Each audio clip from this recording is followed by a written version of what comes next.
জয়ন্তী দিহিঙীয়া, মোৰ ঘৰ চাবুৱা হাতীআলিত। মই আত্মসহায়ক গোটৰ এগৰাকী সদস্য। আমাৰ গোটৰ নাম বিৰিণা আত্মসহায়ক গোট। মামাই দিয়া 10,000 টকাটোৱে আৰু মই মোৰ নিজৰ টকা অলপ মিলাই মোৰ বিজনেছটো মই আগবঢ়াই নিছোঁ। লগতে মই কাপোৰ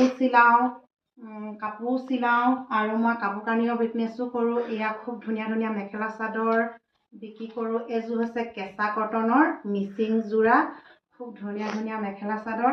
এনেকৈ মামাই দিয়া 10,000 টকাটোৱে আমাৰ মহিলাসকলে বিনা কাৰণত খৰচ নকৰি এনেকৈ মহিলাসকল আগবাঢ়ি আহিছে ভাল কাম কৰিবলৈ। সেইটো কাৰণে মামাই এনেকৈ যাতে আগলৈও সুবিধা দি যায় আমাৰ মহিলাসকলক। সেইটো কাৰণে মই নিজেও স্বাৱলম্বিত হৈছোঁ। মাহত মই এতিয়া 15-20,000 টকা ইনকম কৰি আছোঁ। সেইটো কাৰণে মামাক বহুত বহুত ধন্যবাদ দিছোঁ। এনেকৈ যাতে আগলৈও আগবঢ়াই নিয়ে আমাৰ মহিলাসকলক, মানে জীৱিকাৰ পথ আমাক মহিলাসকলক বাছি দিছে মামাই। সেইটো কাৰণে বহুত বহুত ধন্যবাদ দিছোঁ।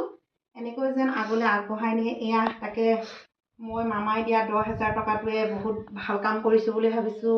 আমাৰ গোটৰ মহিলাসকলেও এনেই পইচাটো খৰচ নকৰি এনেকৈ ভাল কাম কৰিছে বুলি আশা কৰিছোঁ। যিহেতু ময়ো ভাল কাম কৰি আছোঁ, তাকে মামালৈ বহুত বহুত